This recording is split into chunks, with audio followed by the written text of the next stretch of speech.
আগের ভিডিওতে দেখিয়েছিলে আখষষ্ঠী নিয়ে আসা হয়ে গিয়েছিল। এখানে চুরি করা আমটা বেকার নষ্ট হবে কেন বলো, তাই সবাইকে টেস্ট করাচ্ছিলাম। তারপর সবাই মিলে একটু আইসক্রিম খেতে খেতে গল্প করছিলাম। বাট আমার সাথে সেই সেকেন্ডবার একই স্ক্যাম হয়েছিল। এটা আবার চোখের সামনে, একবার না দুবার।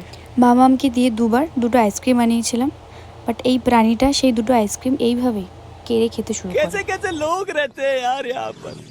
এই টক ফলটা শিললে বা নোরফল নামেই আমরা চিনি।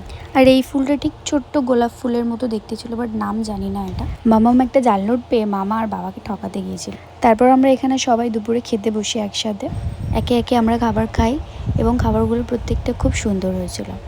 মা ওদিকে হাত ধুচ্ছিল আর মায়ের অজান্তেই এটা হচ্ছিল। কারোর যদি লাইফে প্রবলেম থাকে তাহলে এই জ্যোতিষীর সাথে কন্ট্যাক্ট করতে পারো, আমি নাম্বার দিয়ে দেবো। পুজোর শেষে মাসি এখানে ঠাকুরের তাপ এনেছিল সবার জন্য।